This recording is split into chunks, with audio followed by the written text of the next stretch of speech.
It's August 13th. This is the PFF Forecast. This is a great episode. We got Josh Hermsmeyer coming on. Great conversation.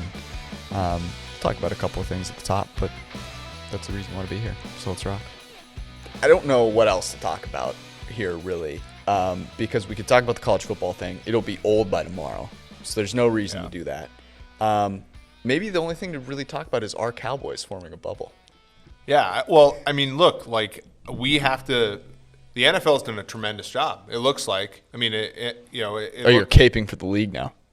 Sorry, I went from rooting against the league to. You can't win. It's literally impossible. But it looks like under 0.5% of tests have come back positive, which is better than any other league has done on the entry level. Right. And I know bubbles are better and stuff like that, but it does look like they've done a pretty bang-up job of getting the league off the ground so far. It does look like, I mean, for college football that's trying to play, I mean, you have, September 26th of the day, you have a great deal of time to try to emulate what the NFL is doing, if there's the will to do it. So, I don't know. I'm excited. Like you're optimistic right now. I know. I'm trying to contain myself a little bit because I know I try not to get too high, because I don't want to come crashing down. But look, and we at PFF we're excited, right? Because we have fantasy football tools are available right now.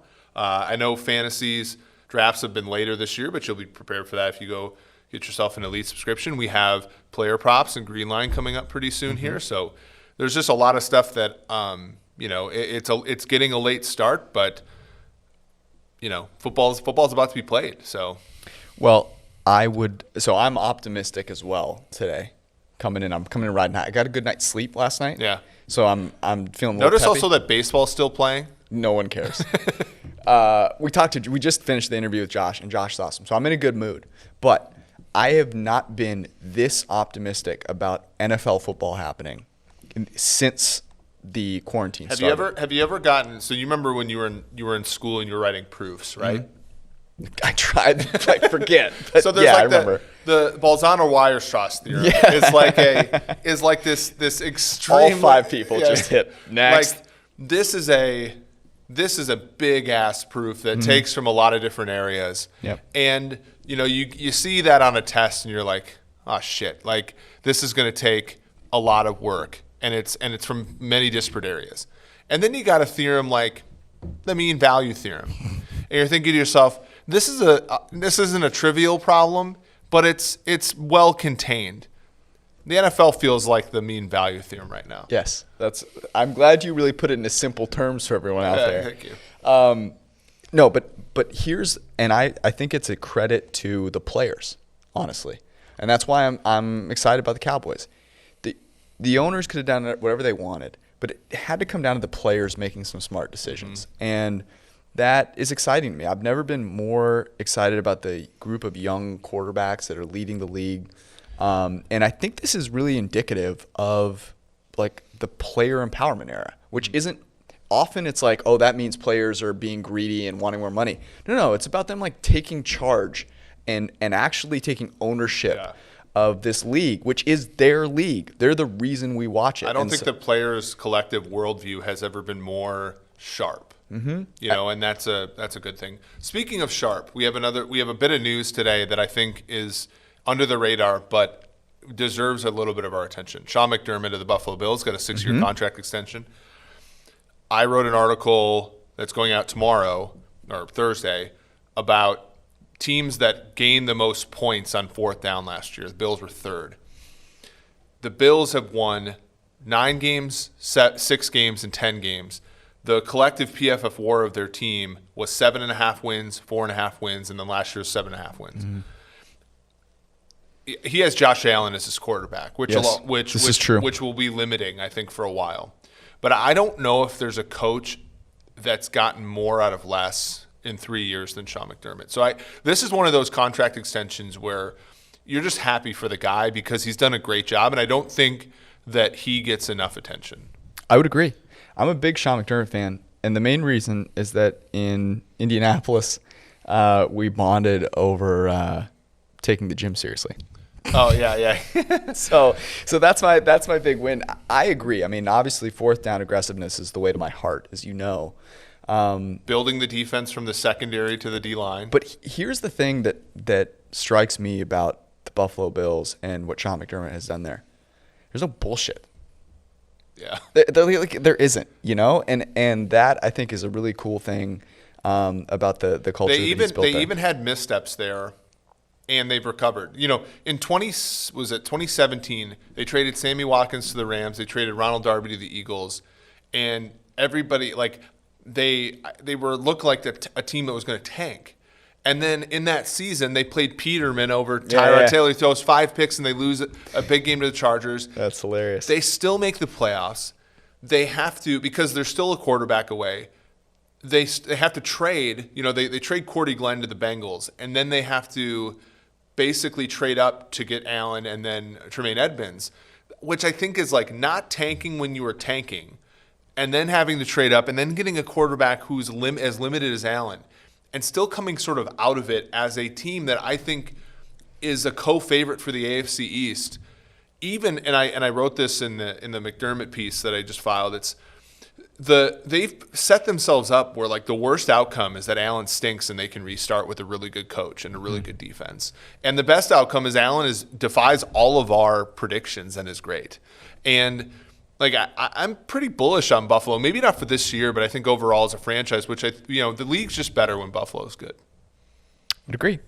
I should know. I'm searching for college football news right now because I just want some good news. But I think it's going to be a lull for a while, don't you think? Yeah, and I kind of think that's what we need. I think we need people to reset for a second and not be so frazzled. But I'm confident that there's been in college football as well, actually, a player empowerment, which is good because those guys stepping up and speaking, it gives a voice to those teams that they just haven't had before. It's been athletic directors and commissioners. It's we don't want to hear from you anymore. And if they're going to play in the fall, the players have to be taken care of. Yes. And to assume not would have been like Josh. We're going to talk to Josh. It's do you want to have a season with one game, or do you want to have a season with 9 or 10 games? Mm-hmm. If you're going to want a season with 9 or 10 games, you're going to have to put, like the NFL did, a little bit of work up front.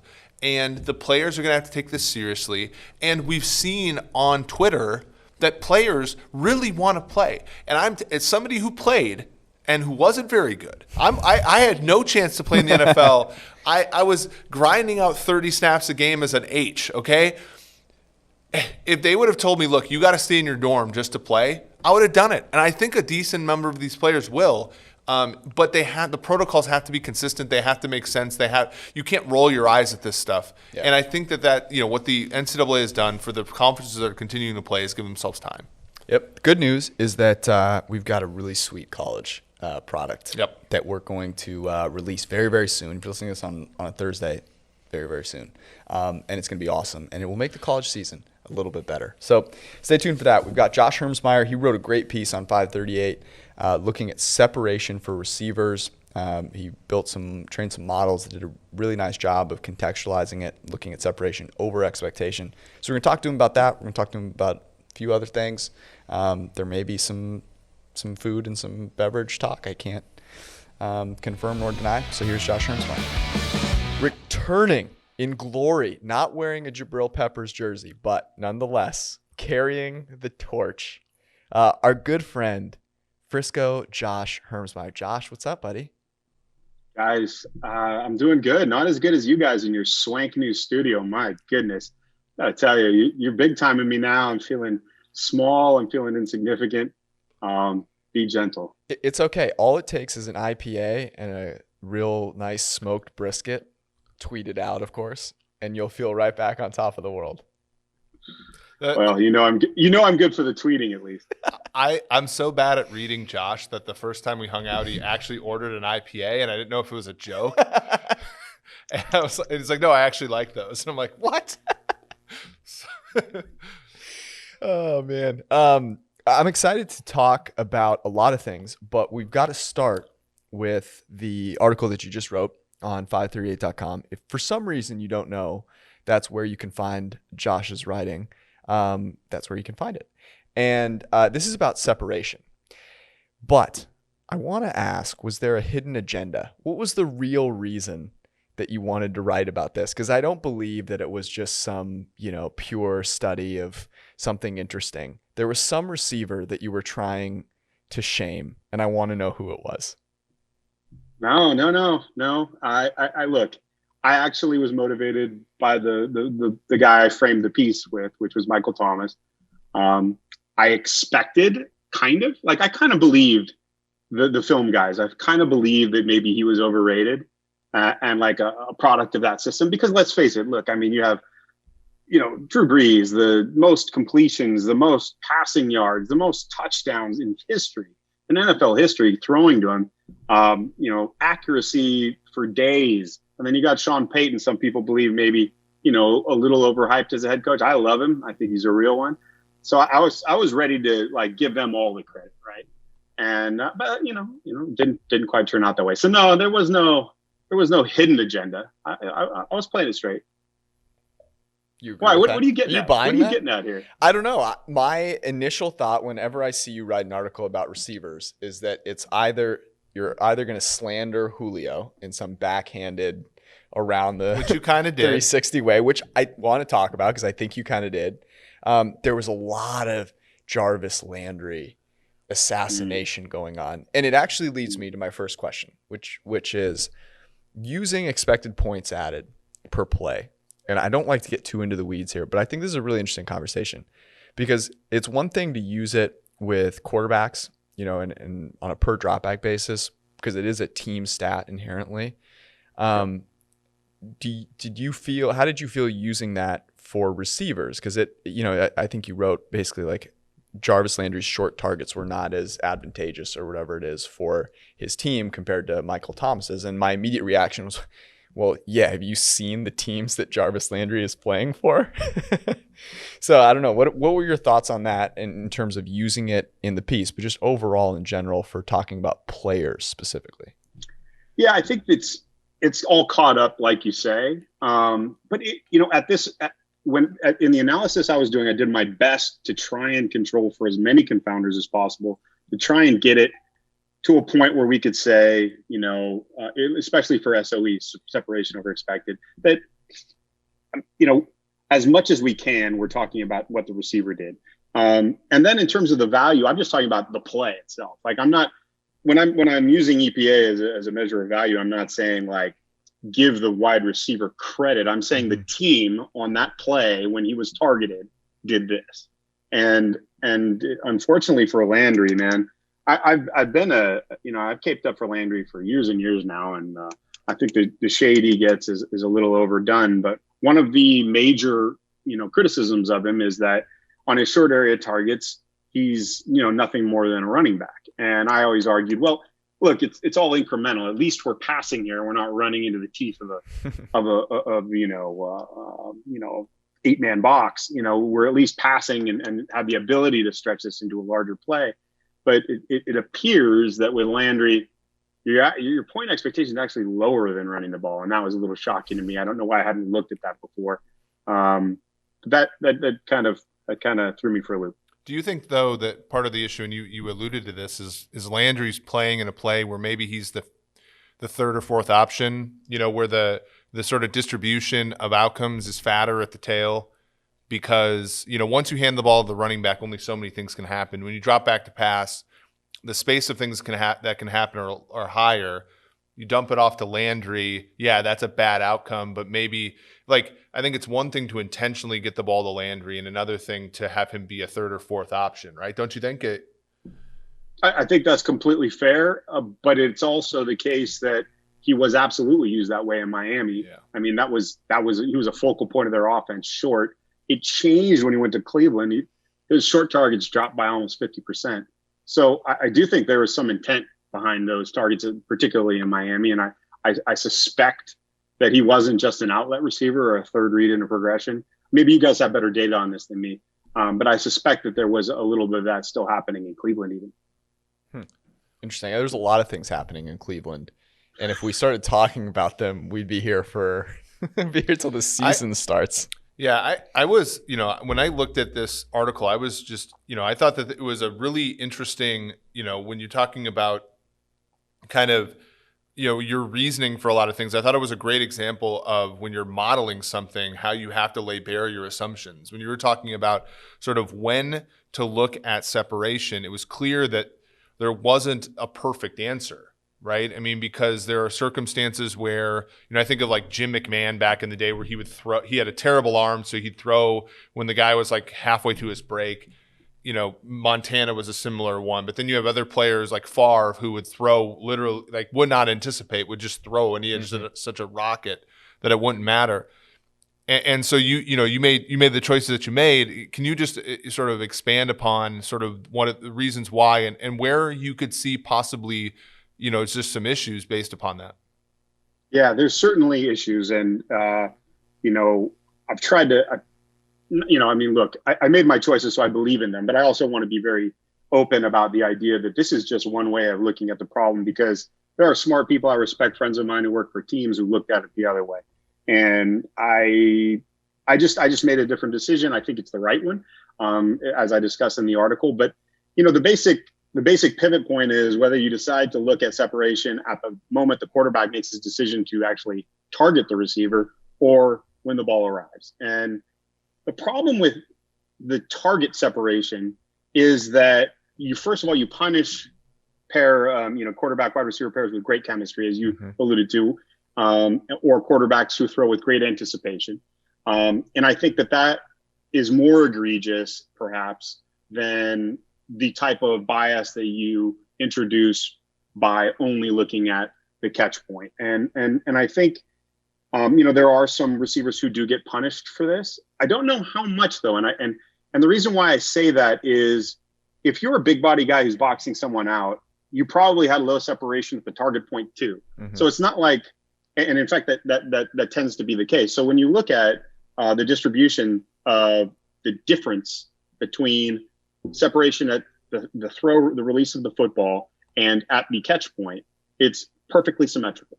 And that's great for statistics. I mean, it's just, wow, this is fantastic. And so the question for me always, when I look at these type of measures, I go, well, does that mean it's just completely random and that this is all regression, and that this peak at the mean is just everything we should look at? Well, it turned out, no, maybe at certain depths there is some year-over-year signal. And so that was sort of exciting to me. And then the other thing that made me think I was on the right track was when I added the identity of the quarterback to the model, it didn't help things. So I think what I landed on was, I think this is a reasonable way, as good as we have currently, to kind of, if we're going to talk about separation, we're going to talk about the receiver. I believe this is probably the best way, but by no means do I believe that it is completely free of confounders and guys like maybe who have played on bad teams with bad schemes and bad quarterbacks. I'm not out here saying that I have adjusted all that away by any means. Yeah, you bring up something really interesting about football, which and I think our pal Chiefs Arrowhead it's a real Analytics first for Josh, by the way. What's that? I said it was a real first for you. You brought up something interesting about football. But when we look at, for example, for example, something like the NGS, like yards above expectation in the run game. Anytime I've looked at, there's a decent number of times when I've looked at trying to adjust something for context in football, the outputting thing ends up being just unstable. It just ends up being noise. And, Arrowhead Analytics, he came out and said, he's like, isn't the whole, like, what the actual expected separation would be for a receiver as interesting as this thing that is what he does above expectation? I would say the answer is probably no, given that there is some signal in being able to generate separation above what you would expect, given a bunch of the factors you put into your model. One thing that I was really curious about, and you hinted on this a little bit with the quarterback and adjusting for the quarterback, is it had been a while since I'd looked at this, but I just refreshed my memory on it before we talked because I was really curious. The accuracy of a quarterback improves the more open the guy is, interestingly, which I guess doesn't surprise me, having seen anyone do anything under any sort of pressure to perform well, right? But it got me thinking about, okay, if you have an accurate quarterback, all separations being created equal, one guy can throw like Josh Allen and you lose that separation really quickly, and another guy can throw like Drew Brees as long as it's, less than 10 yards downfield and it's perfectly on point. So if I were to, I'm going to bring this back to food eventually here. If I'm going to give you a pie and you're going to give one slice to the quarterback and that's how much he impacts separation, how big would that slice be? Oof. Yeah, I mean, I would say I would turn this around because that's the hardest question to answer. Mm-hmm. I would turn this around. I would say scheme is the biggest slice of the pie, like overall. Now, the way I structured my metric, scheme is basically taken out. Mm-hmm. But if you want to talk about how you can create separation, it's through scheme. I mean, every receiver can get more open, more separation if you scheme them correctly. Mm-hmm. And so I think that, for me, that's kind of the right way to view this kind of thing. And if you can find receivers who can add separation beyond what you can scheme, guys like Davante Adams, guys like Keenan Allen, then I think what you're doing is you're finding a fit between the quarterback and a receiver and their different traits. So like one point I made was that if I was building a team around a guy who can't throw with anticipation and is inaccurate, but has a really good arm, someone like Josh Allen, then I want a guy who can get that extra separation, right? Give him a defined target because he's going to see the ball, throw the ball, right? I mean, he's just like, that guy's open, I'm gunning it, right? And so if the receiver's open and can get even more open after the release, that's a better fit than the Kelvin Benjamins of the world, than the I guess the Allen Robinsons and the Kenny Gallaudays of the world. These big body wide receivers who box guys out. Literally everyone is a better fit for anything than Kelvin Benjamin is, unless it's an all you can eat at like a McDonald's. And I had this question. I love how you turn this into a thing about scheme, because I think scheme is one of the more interesting things about football and something that we have a really hard time figuring out. Mm-hmm. If you are running a football team, Josh, how would you take, so let's say you have 3 wide receivers. Houston's clearly taking 3 wide receivers that are basically the same guy. Mm-hmm. Detroit, 2 wide receivers who are basically the same guy. How do you use this information to more efficiently sort of would there be a fun way to sort of take this and find a way where they're like the most orthogonal? So you're saying the opposite. So you're saying dictate a scheme based on what you know about the receivers. Yeah, or even just measure this receiver similar. Let's say that let's bring this back to pie, George. Let's say that you have a pie, right? Yeah. And feed me. And you have the space of all wide receiver possibilities. And the Houston, I think Cobb adds something, but their main receivers, Cobbler, their main receivers are basically all one slice of pie stacked on each other. Ooh. Whereas probably the best teams are filling up that entire space. How do you, would there be a way to take what you've done and sort of extend it and say, I want one guy who's a separator in the intermediate, I want a guy who's sort of more underneath, and I want a player who can take the top off the defense in a certain way? But I think, that's how talent evaluators, I think, smart ones do it, right? They go, well, we need a guy to fill this role. And I think that's part of the calculus, except they don't quantify it. They go, well, who do you like on tape that can do that? You know what I mean? Who do you know who's we've heard about for years and years about receivers who are renowned for their route running, prowess and the ability to get separation. And we never had a measure for it, but people knew. And this is like a credit to the scouts, like Robbie Anderson, a guy who should be a deep separator, just isn't. And he didn't get a lot of looks in the free agent market. And I think that kind of speaks to this idea, well, look, he has one job, right? And that is to get open deep, and he isn't doing it. And he's not a big body box out guy either. So this is a speed receiver, stretch X guy, and he's just not doing it. And so we're not going to pay up for him. So I think teams do it. To your point about the Texans, that's a really interesting. I think that is more to do with injury, and they just want to make sure they can fill that role no matter what. But I do think they lost something in the intermediate with Hopkins. But I will add, Hopkins wasn't really a separation guy either. He's not really a big body guy. Seems to me like Hopkins is a great receiver, hugely skilled. Like he's this all was the technique, guy, right? But like I feel like he's the type of receiver that as he ages could fall off a cliff so quick. And I don't have any problem with the Texans. I don't recall what they got for him, but I don't have any problem with the idea of trading a guy like that a little early. The compensation was egregious, but I do what agree. They got for him was a large amount of debt that they have to pay off for David Johnson. The issue with that's right. Yeah. I had forgotten it. I mean, that part's horrible. But I just mean in general, he's the type of guy. So to your point, though, I mean, like when you looked, like one of the reasonings that was given out was that he had a low ADOT last year. Like his ADOT had trickled down. By the way, who gave out that reason? Was it Peter King or? I don't remember. You're the only person I've ever heard say that. Okay, well, anyway, that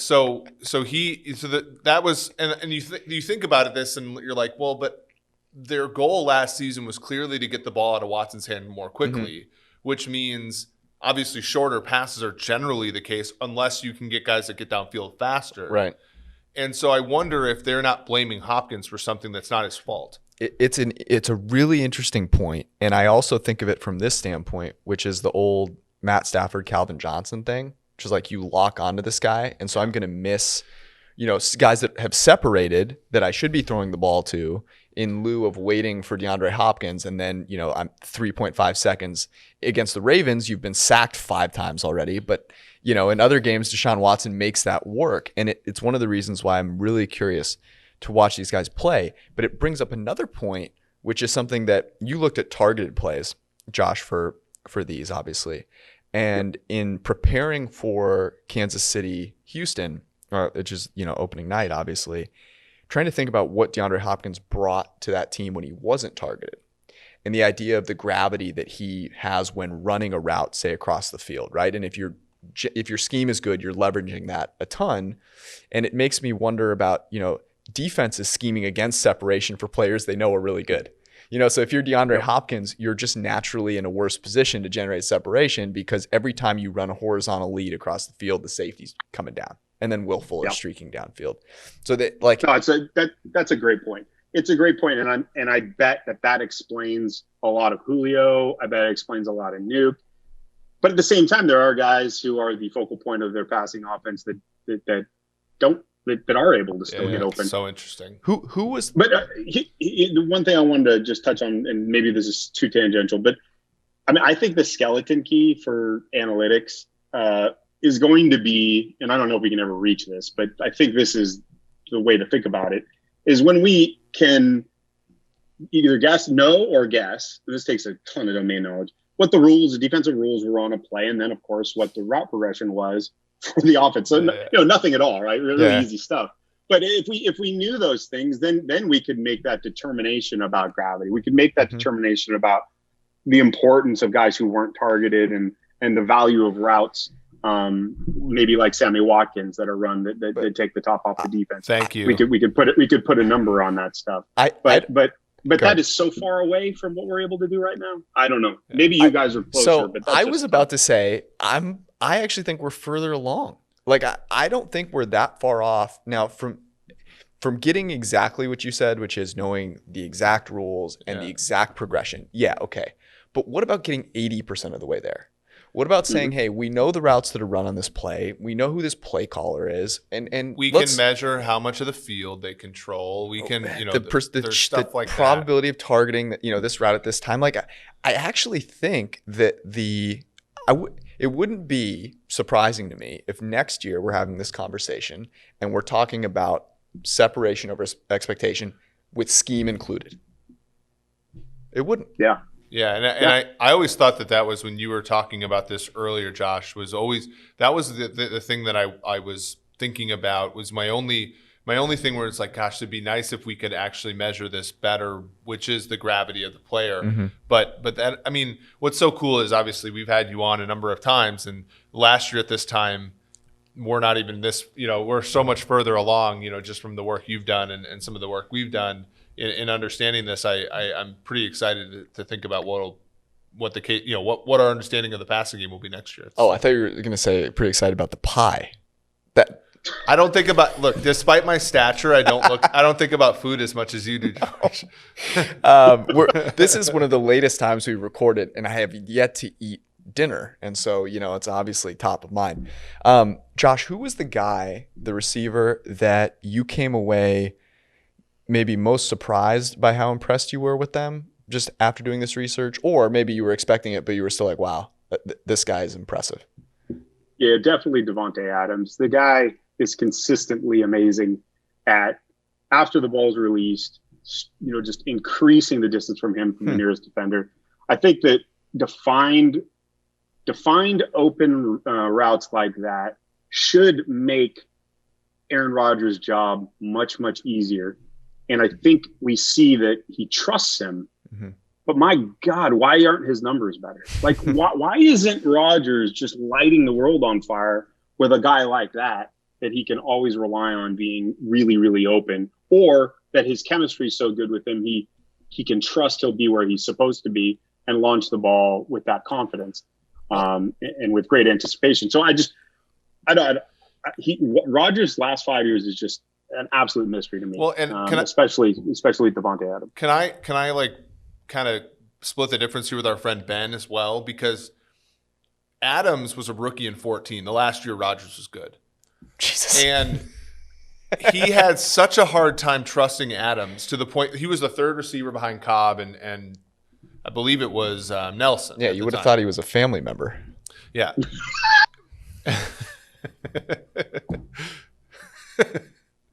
So, and you watched that because I love Aaron Rodgers, by the way. I was living in Wisconsin at the time, and every Packers game's on, and I have Adams on my fantasy team, and he had like one really brilliant game against New England, like the Thanksgiving week of 2014, and then you never see him again until the Dallas game in the playoffs. And there was all this talk about how Rodgers couldn't trust Adams. Mm. We wind the clock all the way to 2019, 2020. Adams is, and we joke about, well, I didn't joke. I think Galladay's in his class, but obviously this data suggests he's a different type of player. Adams is about as good as it gets at getting open, and Rodgers still doesn't trust him in the way that we think he should. Like, he should be getting 200 targets. With this information, with the lack of receivers they have on that team, I have a hypothesis.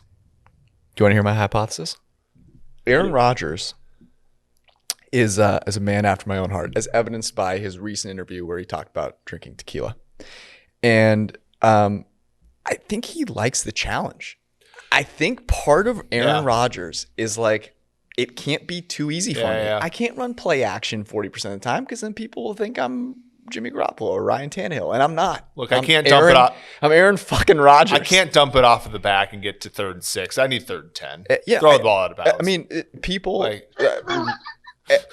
lauded what Rodgers has always done, creating great plays, right? But part of that, I think, was always, man, I got to be able to do this with anybody. I got to be able to throw, Jared Cook on the sideline or whatever it is. I wonder if that plays a part in it. We had this hypothesis with Chris on our podcast Monday. Josh, I want to hear what you had to say. So in a pandemic offseason where you have hardly any time to acclimate, no preseason, nothing, I made the hypothesis that players like Peyton Manning, like Tom Brady, the guys that need the practice time because they're perfectionists, might struggle out of the gate. Whereas players like Mahomes and Rodgers who thrive on... You're putting them in the same class. No, but... like if Brett Favre was playing right now or something like that. Okay. Like, players who thrive on improvisation, although Rodgers doesn't thrive anymore. He hasn't been good for 5 years. But players like that, are they going to be like, is there going to be a different distribution of outcomes? I think I would buy that if Rodgers trusted Adams, and we kind of all agree he doesn't, or not as much as he should, because there's a 2-part equation there. The guys I think that are going to really thrive are guys like Lamar, right? I mean, if he doesn't see it, he's just going to destroy you with his leg. Yeah. And so, I mean, I think with Mahomes, it's his receivers almost don't even matter because he's so good. Like, wow. I remember there was a sideline conversation with Kelsey where he's like, I don't even know how you knew to throw that, right? He's like, I didn't know which way I was going to throw it. And maybe that's just luck, and maybe that just, he read the leverage and just he figured out what he was going to do before he even knew. I don't know which of those two is the best explanation, but that seems to be like a real gift that Mahomes has, is that he can he can figure out what his receivers are going to do before they even make up So their we're mind. scoring at home here. Josh has said Sammy Watkins might matter, and then he just said Sammy Watkins doesn't matter. So I think we're right at like a negative 0.5 on Watkins on the mattering scale. Are you actually a Sammy Watkins No, fan? come on, man. Give me something. Josh, I texted Josh like 3 times during the AFC Championship game because there was the Chiefs were trying to cover the spread. I'm sitting here in my press box or whatever, and Watkins is out here catching. Wow. There was one ball. Flexing. Yeah. There was one ball where Watkins. First time for everything. Watkins like forgot about his feet and like still caught the ball, and like they like Reed challenges it, and he luckily kept both feet in even though he was not paying attention. There was another ball where like Mahomes threw it on the correct shoulder. Watkins didn't even know, like just sticks on his shoulder pad. And then of course Sammy does get behind Logan Ryan for like an 80-yard touchdown to seal the game. And, you know, I text Josh a bunch of friendly messages about Sammy Watkins that day. But no, of course not, Josh. What do you think? I mean, you've also, Josh, gone from scheme is the most important thing to receivers don't matter for Patrick Mahomes. This has been and you've gotten some Davante Adams love in here, which is a beautiful thing. Yeah, you're hitting for the cycle. Yeah, receivers don't matter. I want to be very clear that in this exact situation, I thought I was going to get it through. My God. Well, so that's a great. I mean, I think we're kind of meandering into topics here, but we've had this discussion as well almost all offseason. You know, Wilson Seahawks were the only team with a non-rookie quarterback deal that were top like 5 or 6 in terms of WAR generated by offense, you know, per dollar spent, right? Because he can take the DK Metcalfs and turn them into players. He can take the Will Disleys and turn them into players. Jacob Hollister, blah, blah, blah. In that sense, they kind of don't matter, right? Mahomes kind of seems like that guy as well, although we don't have the counterfactual because he's always played with Watkins and Kelsey and Hardman and, you know, redacted. But that was a great tweet, by the way. Yeah. You gave yourself a pat on the back, and it was well deserved because I laughed. Is there another quarterback in the league who, and you might have brought his name up just a second ago, but is there another quarterback in the league for which that might be true? That's a good question. No, not on Mahomes level. I mean, I think again though, if we're talking about who's going to benefit the most from a short season, a short preseason, it's going to be guys like Lamar. Interestingly, when I was looking at Lamar, and one of the things I looked at to create SOE is this notion of ball flight, you know, and kind of touch on intermediate and deep passes, and you can see this on like when you watch Lamar play, it's very linear, right? He's just will put touch on a ball, but he's also kind of throwing it at a relative velocity, relatively same velocity, just, you know, at every different depth. So it was just an interesting finding. I don't think it's good or bad. It's just his game. And I don't know how much touch is going to come into play early on in the season, in a shortened season. I think touch is one of those things that I would expect to come, and that chemistry would expect to come with practice. So maybe the fact that he can gun it in there with accuracy will be to his benefit. Anyway, interesting question. I'm kind of thinking out loud because I wasn't prepared for it. The Jackson being faster than everybody and people not having game reps before week 1. I'm going to be really interested to see. So you're on team 16-0 for the Ravens then. That's what I'm hearing. Look, here's a question though, because I thought it was interesting. You know, obviously projecting a team to go 16-0, it's ridiculous. But if you had to pick one team that is going to go 16-0, would you? I mean, I'm assuming it's 2 obvious choices here.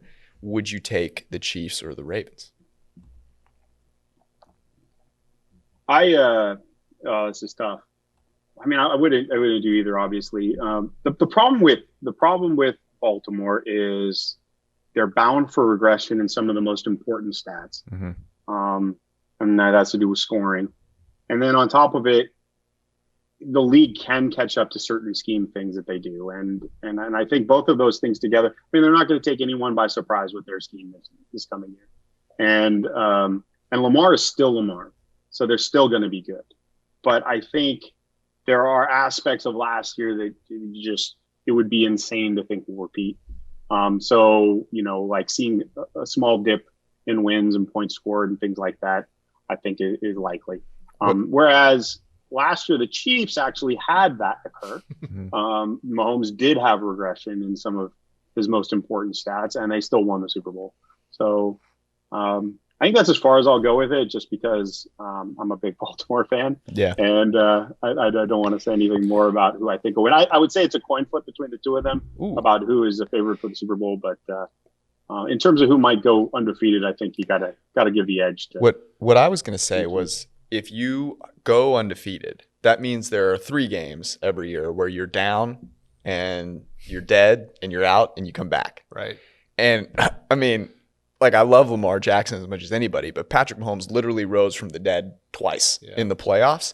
And that's the piece that's the place, Josh, where the regression I'm most interested to see is, they ran, I want to say, I've said the stat a million times, but it bears repeating. They had like 97 offensive snaps when trailing in the first half last year. They're the only team in the last 5 years with fewer than 100.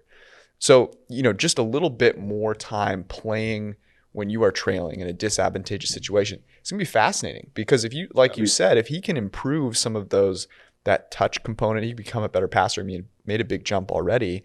And to me, that's a scheme that really does create separation, right? I mean, they do such a great job. And Mark Andrews' flurry is just running rough shot over the seams.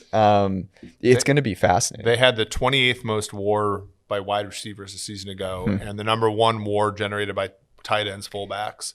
So I wonder, how's that possible? They had the best receiver in the league in Willie Snead, though, right? Come on. So you think when I'm going to take a shot here, though, but I mean, so when you see that, when you see your 28th in WAR wide receiver, it's obvious that what you do is you draft a second-round running back, right? Mm-hmm. That was the conclusion I immediately came to. And you take so the best part about football, the thing I love about football is it's never going to be boring, because in baseball, all the teams have the thing figured out to a certain degree.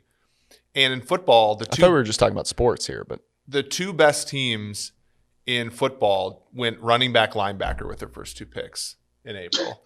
Right. It's beautiful. You're talking about Rodgers. Andy Reid's just look, I'm going to spot you a couple points here. I'm going to go Willie Gay Jr. and Clyde Edwards-Helaire. Let's go. It is funny. Give himself a challenge. It is funny. I have a couple more separation questions for you that are, I think, interesting and kind of quick. Okay. Quarterback is being chosen at random. You have to pick a receiver for one play. Assume it's 10, 15 yards he's got to get. You got to score a touchdown, and he gets to run one route. Which wide receiver are you taking? It's a great question. Adams is great, but I think I might take Keenan Allen. Just again, another technician, but also I think he's a guy who maybe even has more technique than Davante Adams, and that he could create that needed separation in the low red zone to get you that score, just so creatively, just based on his head fakes and his off the line game. I think that's the guy I would take. That's a great answer. Eric, who would you take? That's a really. I'll give you a second to think about it. The reason I asked it this way is that my hypothesis is, depending on the quarterback you get, you'd pick different receivers, and if it's chosen at random, you're kind of trying to hedge. Yeah. Here's a guy that I've always thought was really good, and I'm glad that he shows up here in the intermediate area. Robert Woods. Your boy. I think Robert Woods is one of the best receivers in the game. I think he blocks well. I think he runs the ball well on reverses, and I think he gets open. The anecdote from the Rams signing him after a so-so time in Buffalo was that they went back and watched the tape and said he just gets open. These EJ Manuel can't throw him the ball. That's not my choice, but he's somebody who I think gets an honorable mention for me. I agree with you. Keenan Allen is pretty good. I think historically it'd probably be Chris Carter. Ooh. Oh, yeah. We can go back to guys that aren't playing. Yeah, you hate Jerry Rice, huh? I don't hate Jerry Rice. Jeez. I It would mean, be Jerry Rice for me. My God. Yes. I mean, every day. Notice But both of I those thought we were guys talking were about guys who were playing. Notice both of those guys were 4'6" guys, Yeah. by the way, who could just get the freak open. My thing I'd go so far as to say I might take Jerry Rice now over like half these guys. Jerry Rice was catching touchdowns in the playoffs for Seattle like 10 years ago. Right. So if you had asked me this question before reading your piece, Josh, I would have said Julio Jones. And here's my reasoning. Okay. My reasoning is that if I pick a random quarterback, so if I get a guy that I know is going to be accurate, sure, I'll pick a guy that gets more separation. But I pick some random guy, assume he's average. He has no chemistry with this guy. He's throwing it up to a certain degree. Yeah. At least give me the guy that is the better athlete than any other. And it's not like he's a slouch running routes either, you know? Yeah.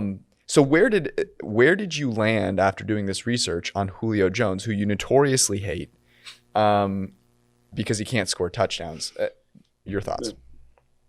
Well, I mean, Timo Risque, your analyst, just the tremendous and my guy, brilliant Timo Risque. Yeah, he has found that it's actually statistically reasonable and defensible to say that he's not as good in the red zone as other receivers. So I mean, perhaps it's not just variance as I've always contended, and that targets are the main determinant of how many touchdowns you're going to have in a season. Maybe he doesn't have some certain skill set that's required, some kind of understanding of how to find open areas when it's really congested. I don't know. So it seems to that view of Julio seems to be borne out in the separation data as well. Whether it's because he gets a lot of attention, as you guys alluded to earlier, or if he is just a freak and can do his job really well and run his routes really fast, but then somehow lets all that cushion get eaten up when the ball is on its way to him. I don't know. It's a good question, but he would not be a guy I would take in the red zone. And the reason why is kind of that this is the kind of the corollary to what we're talking about with Josh Allen. Like, I think you want an open guy rather than a big guy if you want a completion. Yep. I think that's what I would lean towards, no matter what my quarterback is. Contested because if you have an catches accurate quarterback, an open guy then it's done deal. If you have an inaccurate quarterback, as you said, that makes him more accurate. So I think that's what I would lean towards. Yeah, open targets are really. I mean, it doubles your yards per attempt if the guy's open. Guys aren't really contested catch guys. I mean, Diggs last season, like, he was the number one guy for 2 years, and last year he was like bottom of the league. You know, it's just a random sort of thing. Here's the thing. Have the Falcons ever gotten something that we've needed them to get ever? True. That's my thing about Julio is, like, the impression is like, look, I need this third down. The last player I'm going to pick is a player that's wearing a Falcons uniform. So I was going to say that definitely the scheme being important. If we could go back to the Kyle Shanahan Falcons, I would be curious. And I was going to say, I owe Davante Adams an apology because I went on this podcast a few weeks ago and I said, I think Kenny Golladay might be the best receiver in the NFC North. And I would like to retract that statement because we can all learn. And I'm choosing to be the bigger man here because a lot of people don't like to do that. I'm going to stick with my guns here. I just am so impressed. They're different than each other. They certainly are, but Josh has won me over, and I'm not sure that my answer wouldn't be Davante Adams because he's had to overcome what Aaron Rodgers is doing over there. Can I talk about Julio for one more second? Yes. Does our guy Matt Ryan have a noodle? Could that be the reason why he? Well, wait a second. Remember in the Super Bowl? I think it was the second to last drive. Dude, they were trying to run out, and he caught amazing passes. We thought the game was over. Remember, like, there was a third down and long, but it was in the middle of the field, and like, maybe Julio is better there when there's the threat of the deep pass, and the defenders are just respecting the shit out of. Respecting the heck out of that, right? Okay, they're just respecting the shit out of the deep thing, and so when the field gets compressed, perhaps his game just isn't. It's kind of like it's his kryptonite, and he's much more easy to defend. I don't know. That's my hypothesis. But I think Julio is still amazing and elite. when you're not in the red zone. Would Julio be a 3-point shooter and a floater in the middle of the lane guy as opposed to a dunk guy? Wow. That's You know, like You can tell that Eric's fully in the I've been betting on things not called football, and they consist of the NBA and the WNBA. you know. I hear the sharp money is in golf right now, so maybe you should look into that. I already do. Although for golf, I had Finau outright last week. Oh, did you? Yeah. It was a rough hour there when he got into first, and then Here's what I do with golf is I bet I just want to bet when I watch, right? So I will be watching one major, and I will go then bet on the next major based on how I see a guy playing in that one. So I actually did bet on Tony Finau in the Masters. I got pretty good odds on him. Anyways, that's neither here nor there. I got some questions from the crowd for you, Josh. these are good. Yeah, these are good. At GH3 says, what can I do to overcome the emptiness of Monday Night Football without Booger? I share the emptiness. My soul and my heart are hurting. What are you gonna do? I'm gonna miss Boog. I hope he lands on his feet somewhere, man. We deserve to hear his thoughts. I think it makes football richer when you have someone with takes like his. I think it just makes the entire experience of watching football a lot more interesting when you have people that are unafraid to give their thoughts and opinions, come what may. So I'm going to miss Booger, but he was replaced by, I think, Lou, right? Mm-hmm. So I think, Sweet Lou Riddick, he's a bright guy. I think he was in the running for GM jobs here and there over the course of the past few years. So he knows about team building, and he's got kind of a broad perspective on things. My understanding is from people at ESPN that he's super humble and he's just hungry to learn. And so I think he's going to be a tremendous, educational announcer in the booth, and hopefully, entertaining. I don't know that he'll meet Booger's level of entertainment, but I think he's going to be great. That's a high bar. They got to balance him out, because he is, if you watch college football, he's serious, so serious, matter of fact, very, very professional. And not to say Booger wasn't professional, but they got to balance him out, I think, with a hot take artist. He was drawing dicks on the teleprompter. Although when we talked to him, Josh, he was very adamant. Asked him about it. Yeah. He was adamant that he did not know what he was doing. I bet you, I wasn't there, and I'm disappointed. But I bet Booger was pretty fun to talk to. He was the best part of that whole thing, Josh. Aside from you getting a picture with Booger in Miami, Florida. Which, by the way, I am praying that our country gets it together so we can do Tampa in 2021. Yeah. Dude, think about this statement. I've never wanted to go to Tampa more.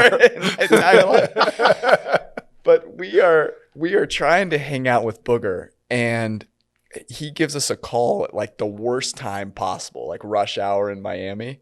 And so we're basically finding ourselves sprinting / power walking down, the main drag in Miami Beach, hoping to go see Booger.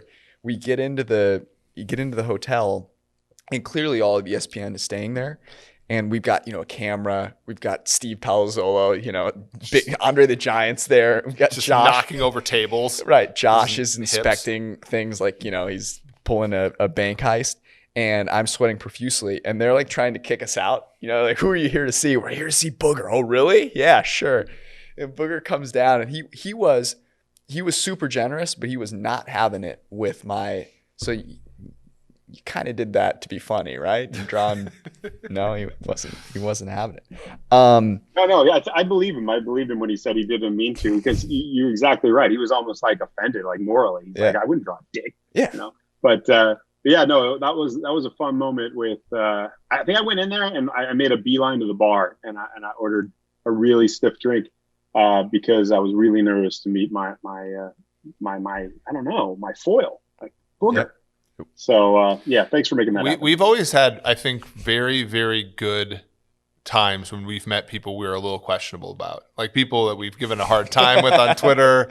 Like Duke Manyweather was very nice to us at the combine, and sure. It's he's not, I don't know what you're talking about though, because I get along with everybody. True. Fair. Josh, by the way, I have to ask everyone this. What's your current drink of choice right now? I've been on a bourbon kick again. A buddy of mine has been cracking open some of his good bottles and sharing them with me. Delicious stuff. A little bit of scotch, but mostly just IPA as usual. I have to share with you this I just ordered. It's been 10 years since I've actually made with my own hands a fermented beverage. I had a winery, sold it 10 years now, and I've been dreaming of getting back into the game, but not wine, beer. And so I placed the order for, and I mean, this is a good brewery. It's tiny 5-gallon setup for everything. But like I got sanitary fittings, I'm not closed loop, everything. I mean, the thing is great. It's all electric. Anyway, I placed the order. So I'm going to be making beer here in probably 4 weeks.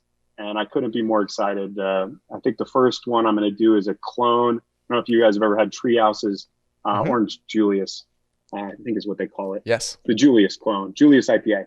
So I'm going to make a clone of that. So I'm really excited. I am not a big beer drinker, but I trust you so implicitly on these types of things that I will drink beer if you send it to me. Carry the two. 4 weeks from now is basically opening night. Josh, can you promise to raise a glass of this when my Kansas City Chiefs host the Houston Texans on Thursday, when we all sort of hopefully breathe a sigh of relief? You better knock on wood, brother. Jesus. It's like people ask me, is there going to be an NFL season? I'm like, there is going to be an NFL game. I guarantee there's going to be one. There's going to be at least one. Yeah. Austin was saying something, and I said, careful. Like he said something very affirmative today, and I said, careful in big, bold letters.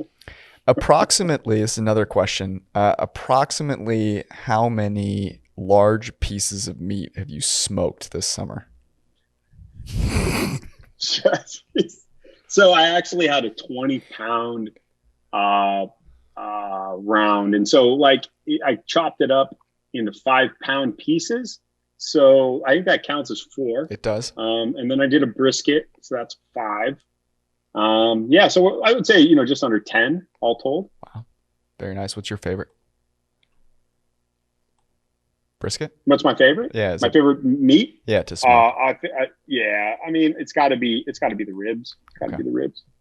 Yeah, that's fair. A couple more here. These were some that were not in the comments. At Landry Juice, did you write about separation because that's what everyone is always trying to get when they're around you? Yeah, that's a good one. That's a good one. Yeah. I don't know who that Solid burn, man. Solid burn. What do you prefer more, averaging or binning? Yeah, good question. I don't know. Like, I think probably binning. Binning takes the cake, but averaging is right up there too. And together, it's like the perfect pie. Oh man, had to bring it back to pie. This has been a wonderful time, Josh. I appreciate you for hanging out with us. What can we look forward to? Any projects you're working on coming down the pike, either with 538 or anywhere else, beers, otherwise? Yeah, obviously I'm excited about my new brewery, but in terms of projects, it's a little up in the air right now. Apparently NFL is a little angry with me, and so I don't know. I mean, I may not have access to data anymore, if you can believe that. So we'll see what happens in terms of projects, but I'll still be writing at 538, and maybe not something as novel as what I've just done, but it was. If this is the end, it was fun while it lasted. No comment. Stuffiness. No comment. Stuffiness served cold, I guess. I will plead the 5th. Well, I enjoyed it while it lasted, and maybe I thought it was a great article. It's always there's a handful of people that I always have to read theirs right when it comes out, and you're one of those, Josh. I appreciate you saying that. I really do. You guys are top notch, the very best. Your team is just incredible. So I think I linked to you guys more than anyone, and it's well deserved. I Appreciate that. In a return of the favor, I'd like to welcome you to my, or extend an invitation when the NFL season goes down, because everyone's rooting against it. I'm starting a food and drink podcast, and I've already invited Robert Mays. He's graciously accepted, and I'd like to invite you onto that as well. So you're welcome. Oh, would love to come. Especially, I can't wait to watch Mays. That guy is an Epicurean. He really likes his food, so yes, he'll be a good guest. I mean, look, it's I think it's something we need to make happen regardless of whether the NFL season happens, which it will. We have faith. Josh Hermsmeyer, we appreciate it. Thanks, buddy. I'm not sure there's someone that I enjoyed talking to more on the podcast than Josh. He's awesome. He's great. Just one of the things I really like about him is that he's so empirical, right? There's almost no. He knows the game of football well enough to know what the null hypotheses are.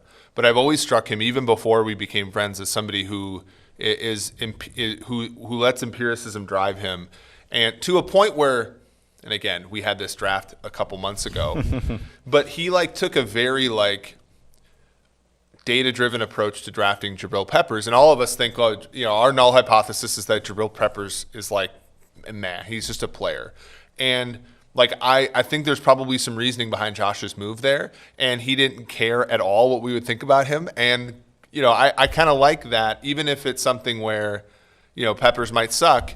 I think Josh is probably properly weighing the base rate of safety sucking in the NFL, which is high. Yep. We didn't even talk about the Peppers thing. No, he didn't look like he would. I didn't want to talk about it either. I want to talk about new stuff. So, big thanks to Josh, and honestly every other guest that's come on over the past few months. We had Chris on earlier this week, so if you didn't listen to that, definitely go check it out. If you are sitting here like us, patiently waiting for football to start, I've got some good stuff for you. I mentioned at the top of the show the college football product is coming out, but we also have a draft guide that is only a few days away, and it's awesome. And so a lot of good things. So stay tuned, and we'll be back with you next week. Thanks, guys. Thanks for watching the PFF YouTube channel. And if you want to subscribe, all you have to do is push the button. Don't forget everything you get. A little fantasy, push the button. A little green line for the gambling aspects of the game, push the button. College football, push the button. The YouTube channel from PFF.